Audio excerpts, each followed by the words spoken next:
Talofa lava Samoa so atu no pele o te whaamalu luo atu lava I le pa ia mara o tau malu o nai pa anga a MUSS Ma Le Fa'asoa o ana wo mana au mea mamai. Oh my gosh, sorry. Ua tuai atu stato Fa'asoa o le upu moni lava o le whakoala makua I vai ale kingo pei ua matu o atu se avenga mamafa ina ua mae a fo ilfa moe moe ale whanau I le nei aso mai lava I la stofi solo mai anafi ia se ia o nei aso pei o mātou lava ia sa mamafa ia I tampinanga o le mātou vaenga o le sport department na ia sa makua I wheko ai ma le la mai la skofi o ngafi ia manei ia pe maku aku se venga inga ua maea nga sau al fale patatu lo mo le mea ne whakaala le o ke ala fole fa la fiafi o le asto nai ia ole su e malosi lava su e malosi lava ia ole ala mai la fiafi ia o faisina fasiringa malosi ia o taimila nei ole alu lo MUSS Ma Le Fa'asoa e faisina tafao faisin tafao ele umi fo ia la kamaya ile ngale kasian mi ngukele la ko ilo fale wala ngona vai ia faisin fa malustino e fa malulu try pa ia man malus e tato atu no pele Samoa o tuai atu stato Fa'asoa I nei aso pe ona o forsi atu tai au na lela e uma loa e fa moi fai lo skak Fa'asoa ai le anga lava le mea kwa asa le la aso le Allah asa le la ia pau wal mea sa mangongi le so ako le ingo le vai u ilea vi ia fa style tua ia o fa mai a fo ia fa moenga le nei kolisi I le nei asa tonai le ai seisi sa fa manualia ia fa taunuina mea malava ia ai fo ila le house fanga le makua fia ai foi house koi fa ngoa ia o anga lava talonga o anga lava talonga ele mua uman vaste lua paule mea bi ia fa fetai le lo fale tua o fa taunina okay aka kere ia o kambanga le lan mako au sport departments nganga uma mea fa la kongo mai fale loa ele se simea kua waka ape uma kamakia onga ka ape uma faya onga ai koia mako wala kau ka penga uma mea sa fa ongai mea sa ta pena mai la stofi ya ese foi le afoi le fa vasenga ya uma lo foi fa mo ya ko mai foi ko ka penga uma foi mea uma ele uma lang ka penga fa ai se fai le vai aso va mo verso vela la fai man mako coordinator ya sa voi MUSS afa uma le vai aso marolo ko vela la I wa mai ses ka ape ya inga punga ko ka vale usau al fale anga usau al fale pakakulo ya kwai su ele se marolo ko sa la fika nga fai ngala usau fa kau mangai apa se lua fa ngale fa malo se kinga usau le ai wai le ai se malos o su malos fai le se moi io ko I lava le ngi ko ki ali mai kula fa singa malo longa ia le tua wa mai to wa ma paanga ia tatonu lava o lo manuia o to o le aso mua le nei o November so le Fe le alwa ngei kausanga ua tata tu lata tu fo I le kerisimas ele umi fo ianga kulika yang masinga ayo o kule kerisimas ia tata fa faila vai le tua tata te tu mo tata te tepai tua le tata fainga malanga ele o se malanga faingo fie taimi tata fie ai taimi tata whanono ai, o le taimi atai, o le taimi tangi ai, o le taimi e oso koko maununga o lesi, ona o mionga isi. Ia o le taimi foi, e whaafile mu, ma whaatoa file mu ai, lo ma fau. Pau lava le mea, i o tato lava ono sai, mo tato lava papale. Ia ai whaamoa mo, a lava ma whaamoe moe mea uma, I le atua ya ai sa o ma fau pe fa stato fa so ele nei afia ai a fo ile ngo o ese ala ngonga o ese ala ngonga ile nei taimi ina ua o toe o toi mata tumo toi whaia wharongolongo le lei I le whaltatono ina mai a la fionga, lana fionga le lipan mia. Nei, e lana sunga ia tila epa whaftai, ia ma le whaletua fo ia teni al fune fe ai, ia moa whanua. O au, o lea o te nofo mo o mawhauwhau. Po o ai tu a inga tangata. Lea e whainga luenga I to tonu ole Samoa Observer. Samoa Observer. Ua matua I o le tali tonu lava I le fiu o le nei newspaper. Makua I o kau le Kalikogu ai le fiu o ngai newspaper sori. Ua le fai kasi, ua le fai lua, ua le fai kolu foi. Ua kulasi masau kualasi fainga le mafau. Ale newspaper le ar Samoa Observer. Maka ukia. E maka ukia kere. Ia, ole na utau sila fia ma le tangata le lae peye ku mai kua ole newspaper la ele koe kau whailoa inga ole ngakar ngei ole misio tulou safa matai ole misio ole stangatanga ua whai ma kukuafi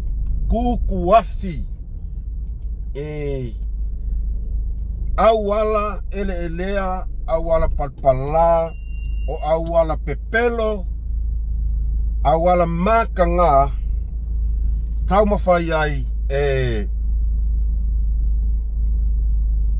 whātoila loina ma whaaleanga le tamalianga o le vaenga whaufai ua tula I mai whainga maro kaimingi mo I ala ukala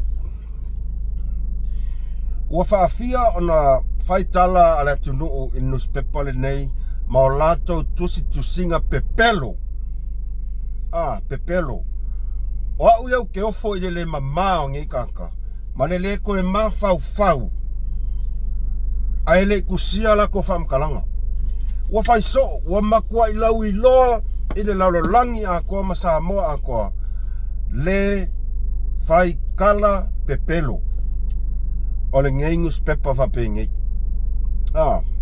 ia o le nā ua tau silafia mafuanga ua tau silafia mea na tutupu lea whaka umangi aku foi ngā whai e kuskusinga newspaper lea maka ukia ka ingo I ngoe I ngei kaka o le misio ma le ngei newspaper sa o e saunoanga a le afionga le palimia talo whai I le tamā le sa amataina mai le newspaper ne Samoa Observer sa matua amana ia tangata le ana fionga ia savea. Sa matua I fia e tangata. Au ngei wo aku ngei Kagaka, ngei maile tu lou lava o aku faaleanga ma faalea o ngā le tautua sa tautua mai ai le observer mai le tele o tausanga. Na saulo manino lavala na fionga I le palimia. Aile tusia se tala ala na fionga ya savea sa no malifa. E ao ngā na ia sila fia lei. E ao ngā le lei tustusinga o mata upu. E lu itau inai fo itau whainga malo. A o le mea le wa whaika kange o le misio. Malanga au whainga luenga. So le. Whai mai e lo ia. Karkala e mai lako whailonga. A o mea le kongo le loko. Makuai ele a o ke ofua uia. Ele mawhau ma le manatu inai la tau whanau pe a tumtupuai. Ai mai seo la tau a inga. E sa oi kulis. Mea ngai le. Fea kuai fo. Fea kuai fo. O tusi nga pepelo lea sa fai e whaasanga e lana fionga il parimia. Lea la ua matua I whaamanino mai ele CEO o le ofisa parimia. Ele ai se mea whapena o tupu. Ele ai se mea whapena o tupu. Ele ai se mea na tupu. Well, ia ua ia. O ke le Kalikogu. Ua makua ia o le koe Kalikogu inga ngei koe inga Kagaka whapengei. Leanga o isi ngei Kagaka, o lo kau mawhai lava e whaleangan malo Kagaka ia sa kula I mai I le kaimi o le pūlenga a sailele. Ai o ofo ia ngā omi. Leo fui e whaamaka fia mai luma au le loko. O ke le koe Kalikoguiga koe ngā Kagaka ngi. Awala o fesili e lua o fesili leo ke fia fesili a kuai. O le fesili mua ia o elea Sam leo. E moni mwhamaoni le a foi. Le fina ngalo le sunga ia e foi. Faftai. Tu le epa faftai la son nafi. O le fesili mua. E whapena foi le tō whai vai malai. A whai e moni mwhamaoni lau saunoanga lea sa whailo mai ia sa moa atoa. E le ai se mea whapena na tupu. Ai se asa le whai mai ai sa press conference. Ai mai moa sa moa atoa. Ai se a na e whaienga kuskusinga awale sau e whaasanga mai luma. Kaukala mai le akungu. Ma whaali mai o fōringa. Ma tau manino mai. Ele moni tustusinga I na whaima. Mea ngā whea koe, o ke rea Kalikogu koe ngā Kagaka whapea. Mo ia, o lo ua manatuna na wau. O lo ua manatuna na wau. Ai ta ilo ia ito whinngalo. O ke le Kalikogu I langa kalalo whai mai. Just to set the record straight. O a record straight. O a record straight. Ia, ai ke oso la whai mai newspaper. Awale sau. Whai mai sau whasalonga I luma. Kau kala mai a whafonga ku Samoa. Ai se ala ua e le aluai e whai sau kangi e whaasanga I le Samoa Observer. Ai se a. Kakaunga e alu e whai sau kangi whaasanga I le Samoa Observer. Ai se a ua tua ia lua tamari anga ia malesi foi finginga ni lo makuanga ni. Tu lou lava pa ia mamat. Asia. E te lelo o tamai ua lava lo ka mai ua leva ngai whainga luenga I kokong. Kanga luenga malo. E ke ilo le leile me kaunga whai. Alala me o le alu e whai. Awa anga o wau. O ke ilo le leile mongi whamaongi lau kala. E pepelo Samoa Observer. Wa levan ka kia su le kangi. Alala me wa le alu e fai. Ole mea ami o tonu le ka ole mea nga. Ole ami o tonu. Ole kaukala mai luma fa mangingo mai le kungu. O solo le skepu avelo markang molia. Awa fai so. Ale al me ole molia ai. La me ole averkangi. Ona e yai kanga kuma ko ya oe fa oso ya ki oe e ke kau mafai e fa ko ilalo la fionga ile pandemia. Olo ua manga kunga onga yai kanga ku kuma ko oe. E kanga kuma ko oe. A fai e kele mafai ale mearenga. E silia ya oe lo fa mavai. Leanga ola ukala saoa ua le koe Kalikogu sesi ya oe. O kele iloa ia isitina lea. Ai o kangaka umai sa kaukua mai lalo kaikainga asailele. Se yo o mai kaikainga fie me kaka ia. O lona winga nga ngofo I kongi o fafolinga. Fafolinga. Nga smile mai luma. Ata mai luma ai kui mai pakua. Kusake aka mai luma e umai lor pakua nga o faya kuai nga sa pelua e longo fia lea ua le walua aso talon faila tu singa le walua aso ai le ai ama se meo kula I mai e aka ngia mai ai le lua o maletina le nga o ai fo pesta e faini molianga e fasanga ile samo observa ai sea ya ua ia e ke pepelo ele moni ya fam kalanga malesi mea olo o yainka nga ku mai ku o ele asambleo ngai ke fa fefe ya olonga winga e ka uma ia I nga onga lua kau ko kongo le ofisa ta ia na fionga le palemia fo ia ai elo ia lua loko e fa fefela na tangia mai se fa maone fa tinaina ola unga luenga ole upumoni fa mavai ele ongi kangakara kungu alwese male ofisa ole ka kani kongu inga oe kangakara kungu anga fa peka kongu wa levang kongi lau lui levang kongi lau kangi de walu aso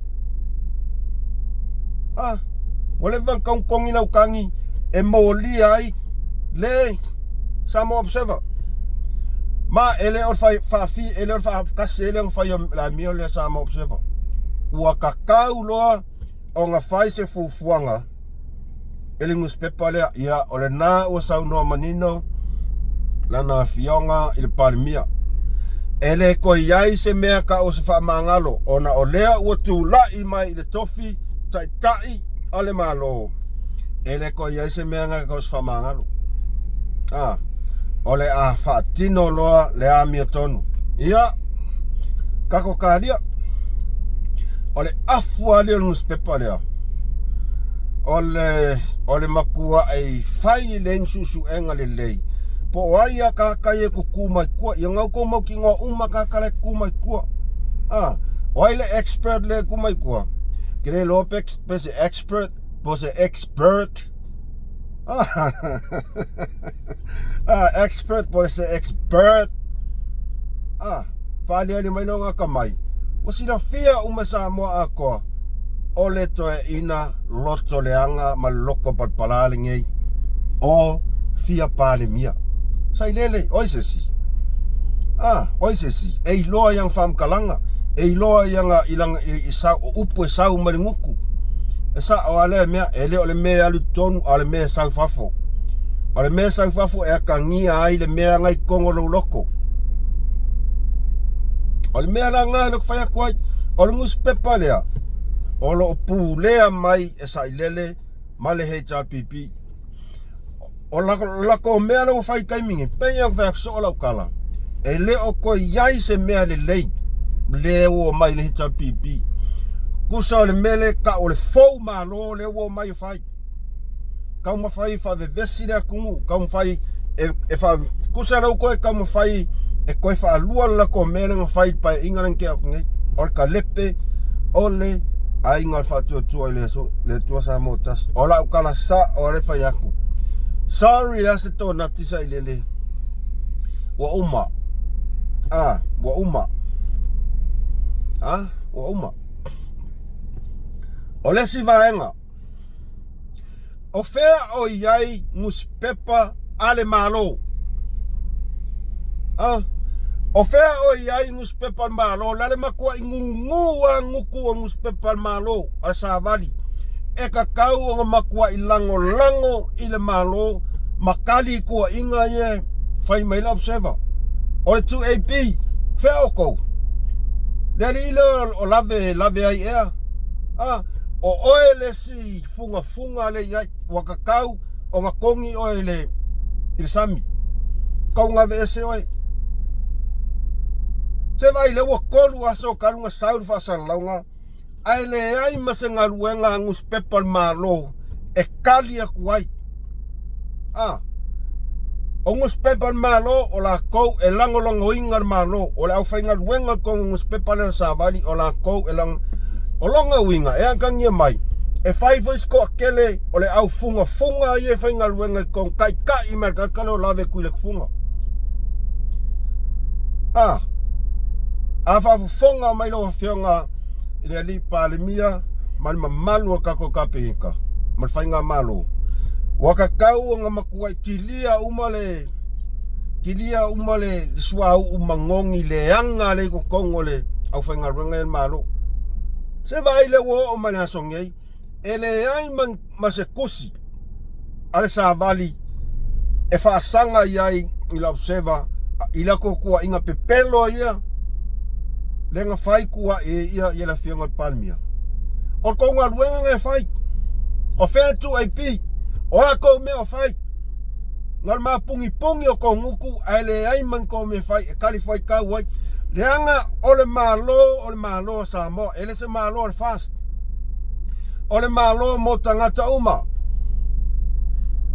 ole pale mia ele se pale mia nga ole fast ole pale mia tangata sa mo uma ole tai ale malo peyan sa no ala fionga le sunga I lau le mali to ile fatata no ole no fo la le so no fo ole no fo le tunu e kaunga pui umana kungu ai na sesi pe whakau ke ma whakau kawa ma kam whai e whaleanga le ngufo ale kungu o la iei ngus pepal malo o kou e puipuia malo o la whainga ruenga malo e puipuia le malo the government of the day ana kou mea ngai whai ngai kou ke susosu ya kure epa le eis kou ngā ruenga whaia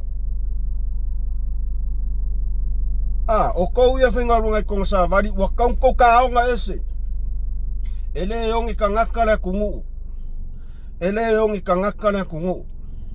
o kou ia 2AP a whai ngu kou ka aonga ese o mai inskaka wha maongi malango whainga malo kai mingi o po a kou mea maua ya saidele kai mingi o kou ia le muli ya sailele ya kaimingei o le ngā ua kou ngofo whailoa ma ya sa mo o kou ia sa ai afu le kungu o kou ia le ngofo ai ka lafu I afu o le kungu ele kongia nga leo sa kua ya papa fia mo mea lea mai papa ai le whalongo me kia au ia whaifale ia ngau saing o kou Kagaka ko ngua ia le whawhiwhiu I le akungu kaka ia le ai ka lafu kupe kele I afu o le akungu ke ofo kou le ma ke ofo kou le mama mea ngau kause ko a inga ma whawhanga I kou whangau o afu o le akungu wale upu mongi anga whaapea ko ke iloa ko ke mama mai aku le epa kasi ako ka le aku le epa bai wo umalo kaimi le wo o mai kaimi ngei la fai mok nga ruenga ma fa maong o sionga lave o le mea ngā ngai kupu. O le mea ngā ngai kupu. O le ekele asi mea ngai kau i kou. Ngai kau e sailele kou ua. E le whape se mea kau whailoa. Ele se mea kau whailoa ngā mea.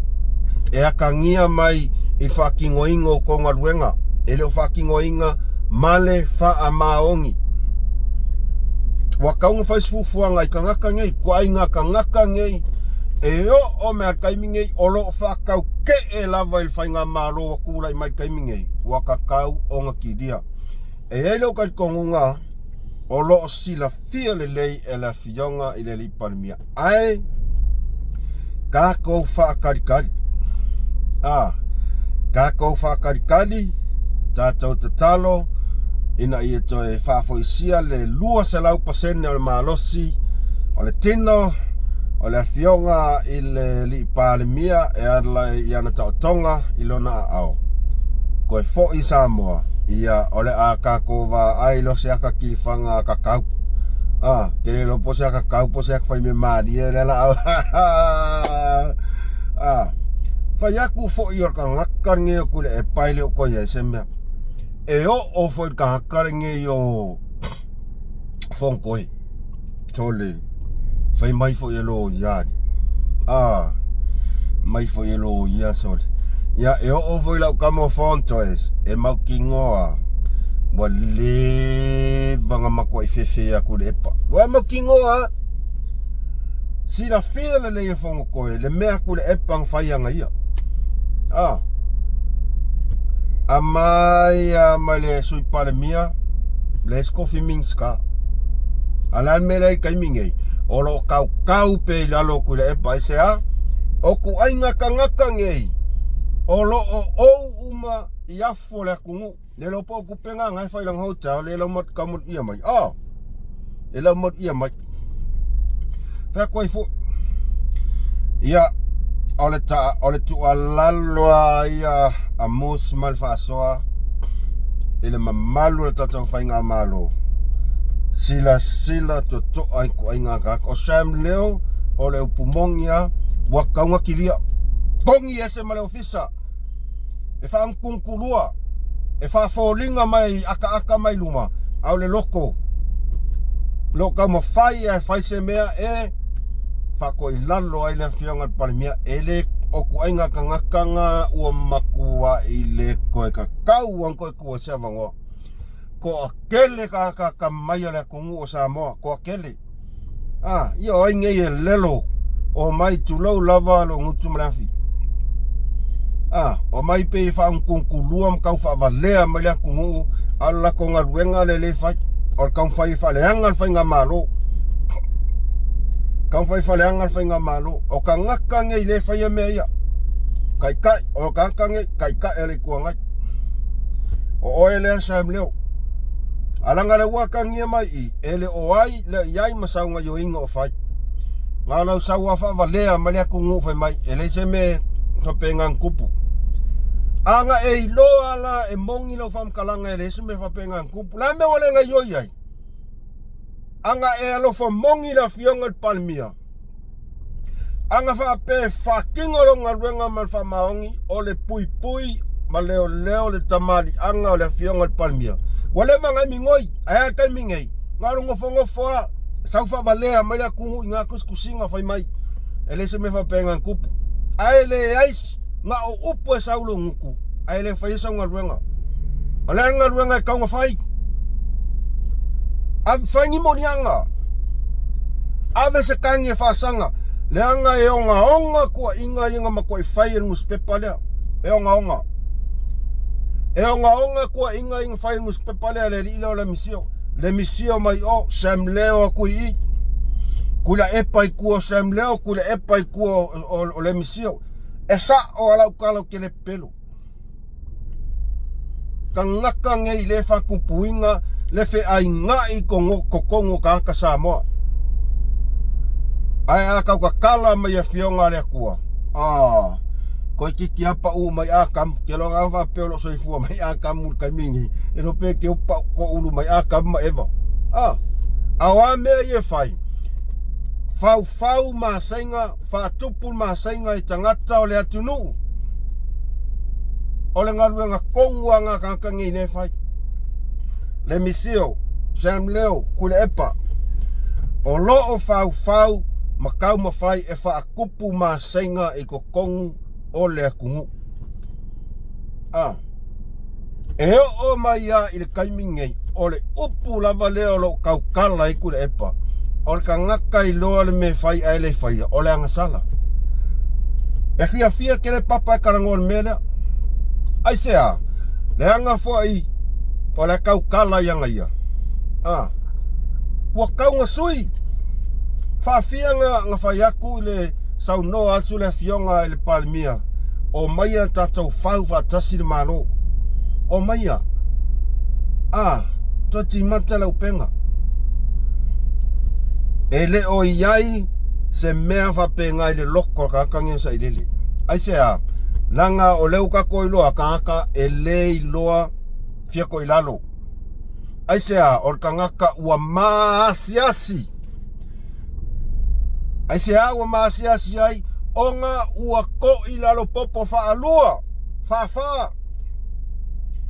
pau ala melo kau fai kaimingei kalepe o le kalepea poangi me le lei o lo fau mai awase tatou atunu umona tangata nga le pau ala mea Kagaka le ki nganga sila fia le sa ilele oka se manga yo ngei mea ka kere I fai a ngei mea o ka kula I male luas fukausang ova male luas fukausang fa koi fo alewa paulanga al mele kam fai kau ma fai fa leanga makalepe manipulate le mamalu le ku kamu fai fa leanga ma fau le tunu sorry asto nati papa ua tama mai le tunu ua tama mai polealo fia poko o lo kau fa leanga o lo kau fa valeanga e fai mai kaimingei ua fa tasi le mana o le atua maona tangata so po wai lava tangata fai fato anga ele yalu la onga tu low lava le pucha fata inga po wau o ke le yalu se onga ngalo fai fa ngoka mo me okupe okay lo le lei lo kau fa leanga nga fai ku le paisea wa fa manaina le tua o le mano le tua wa ave yona tangata ave yona tangata la le winga la ukala o le alfa maunga la ukala o le mana o le tua sa tu winatu yona tangata sa moa e fai ai le lato filifilinga le almen kupu pa makanga pa makanga kusa le mea nga ele oiloa oi papa ele oiloa oi papa e ke sau molo fia poko molo fa mawalunga pe yokoliaka ai ma te o atu tangata sa moa male mana o le tua ai sea leanga o le akua nga vala awinga le whainga malon ngei o ai la o kou ke fia whaasanga kau le whainga malo sa to tofi e le tua e ala I filifilinga tangata Samoa o ai la o kou nga le pau le mea nga ufa ali mai le tua I tangata Samoa kusa nga ufa ali mai le akua le kuainga Kagaka loko ma fa maua lunga ngai ai oko ele ole vaenga uma hero pipi kusa wa matua I fa apupula inga mai lava le akua I tangata Samoa se kosi sila ai fa ali mai manole tua kuainga Kagaka ngai oko le fia ko ilalo kusa le mele wa yai Samoa la wia va aya ku menga kupu Samoa wa makwa makanga obvious ali mai lunga makaka ngai ku mai fau winga me ya wa maka wale ko kau makea wale ko po wa me ka fai mai ya sa ilele e afu e fase se ma fau Ele o koe iai se mafau fa pes Kagaka Samoa. Pe ia sa o papaso. No. Wa akiri ai le ingo Kagaka ia oe malau vaenga. Malau kengi. Malau kengi lea. Ai se le ana ua faafia ona tatalo atu lana fionga i lau le mani atua. O mai tatou fusi whaua malo, tatou atia e whatasi si o tatou atunu. E le i ka lia e le ngei koe inga. E le i ka lia e koe inga whai mai ua lua se furukausanga o palimia, wha se furukausanga o i kongo o palimengi. Awa o upuangi kau kala mai ai. Au wheo akangia mai eso waka mai. O wheo akangia mai ai se maunulunga o onga mau whailonga sai ai. Ele o iai se mea kau ole loto mawalalo. Ele o iai se mea kau o se tautala i le moni. Ele o iai se mea kau o se tau mawhai e lango mafosi whaua malo a wale manuia le tunu. Wale ko iai se mea kau o se alofa ma se mangaku o oe i tangata Samoa malona manuia. No way. Pau le mea le iaia oe. Nga o oe. E ke poko i Kagaka Samoa malava. E ke poko i Kagaka Samoa malava. Ele ai se Samoa e kukusa maa. Ai se fast furukausanga. Mi ka i mailo umi malau koe inga i kongo palmengi. Nga o au le pale mia lava i ko kongo malo Samoa. Lala winga laukala. E aka ngia maile ngana e te tau tala ai. Tulau lava upa ia mamalu lau sunga turepa. Tulau lava.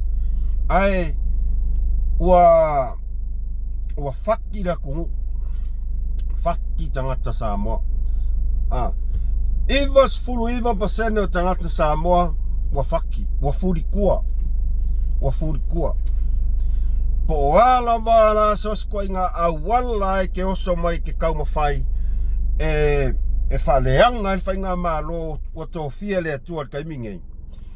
Ua a kili ai o na wha inga e lea tua tangata Samoa ya oi, ingo ya oi. Nanga kere iloa whamolano, kere iloa whako ese. Ole unga oi ole ai whakasi ma le vau, ma povi. Ele ko yese se fia whaaloalo ya oi, ai se langa i kere iloa whaaloalo i Kagaka Samoa. E kere iloa whaaloalo i au whainga luenga to tofia le tua. Kere iloa. Kusa ua nga o oe a le kupu sirisilio Samoa le iei kaimingei i au ma whauwhaunga. E kaunko whaalongo mamai e ke au. E mongi uma upu yu kaukala kwai. Sorry a se tō nati papa. Ua mafu. Ua mafu. Mo ia ua mafu. Anga ele lei. Ua kaufu inga sui maile nguspepa leo le Samoa Observer. Ia tatau whainga malo. Ua kaung whaasao.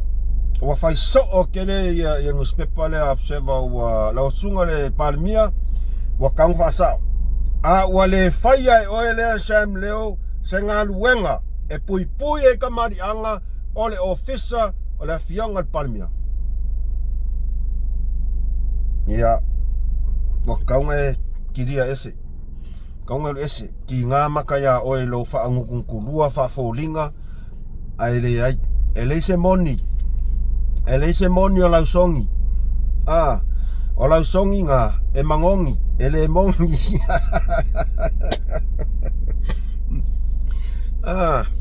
Ele moni e mangongi. E whaia singa mangongi. Whea i fo. O au e kaukala sa o ele ilinga ngana tautala. O te whamalulu atu o kaumawhai a kua ilinga ngana e tarawhea ngai male ngana tautale asa uma. E whanga sa o kuai. E mangingo i fo i kakum ka upu. E mangingo i fo i kakum ka upu. O le mea ngai kaum whai. Whai se whai unga Observer. E kasi ar kaka e kaunga pingi o le ali ile o ifo, o le misio. le lo ia a mea mai le masai a le le lo ia mea mai le masai a le foi mai o le cold silence e aulol file mu boy kau fa alongo ele se e aulol file mu boy ka fe fa koi fo bai au te tasanga tu malanganga maulalo ai se o tou e silafia le numeral ID de pe ia okay fia mo voi fa mole ne foi fia la fo akuse ke le au kala la vaenga ale fia la fo ko se me au la fa mo kalo fa ke ia ko ai sia ke ia vai mai alo fa mai lele wo koi ke ia ko kau ia se sunga I fa fia ngainga mo la ko fa ku o le urunga ali ile pau le urunga ali e so o masa ilele o le lau o valea o sunga I fa fia ngainga tu lau lava to sunga fa fia ngainga tau langi mo to fa tua ele skalafaku e mong I al melo fa ku ke I al koe a foi kua lalo I sunga I fa ngainga mo la fa kua o lua le o lua kanga makua I sasa pala mai a fionga se sunga I fa ngainga tu lau lava fa ngainga taulang ne wala ole alfa ma oninga lu kan faye lau makua I saung ya lau kamo turisi makua ila manga yo video sa turisi lengo fa orongo yang leila makua e te tau foi le uso ya tu lau lava ta uso tu la na fionga pole lanto fa ya la vea di o fata malama o eres kaka kaunga ya lu ave sau kan fa sanga ya nga ida nanga lenga ku ia o elo ngofo makia I faila o su enga ol maliu tu a ngama ku kaukala men ko kamano le saya ku I manging o le ua lava le nga e moli ai share ku ka ko video fa mole tansia pe fa pe o fonga mai le uso ya lio fa tamalama makua I manging o le video nga fa ali mai turisi kuwa yesai ali o oenga ngakia ia faila o su enga ol maliu tu ia le siva enga ke ia fai mai e codeless silence codeless silence se o aka foi Kailo fa fonga mal video le ia e ala awa tuai foi ma talo tuai foi pa angan maota sa moani ngole tua ta fai fio le ke lope ia o nei lava mea o tupe lava fa nga yo ia mea nei ai awa ia te awia bawa tupe ai o le amio tonu fai lava ia maua le amio tonu sa oia tala professor of Dr. Afwalo ia lea to te whaalongo le wavatu lava avatu tala ima o lea lava to te sila mai o lea lava mate ngungu e lea se matala e tasi o whaia ia sa oai professor Dr. Afwalo o le auro e ngungu o le cold e silent ia se taimi wha matala matu lava me o tupu ai mo taimi nei o le auro lava ia e ngungu le ala ngungu pia le aulo ia whangaio I pia ia ngaio ingo mea nei ia ai wala awa tuai fo I tato pa angal maot sa modi ingo le atua iau au na le atua mana iau la tau faltua tupu mai nai tamama tina maatua ia alofa mai I le tato wha moe lea ua mangan lue ai sa o el professor o codeless silence Lele, wakoe aisi tupu mae tama matua matina matua malun whawhiangainga a o Kagaka ia o Kagaka Samoa unga makua I lau ele unga li ilea le vali lea o upu pua o upu le mawhau na makua I sasa me ele unga li ilea tangata Samoa wala kaiminge o ke ofua ia ngā Kagaka o ngasa ele aveli ia ele e pulea ngasa I langkupe I langkupe au ke of e fa fea o nga aven kupe sa I ole ala mi kongu le fai mai le nga ri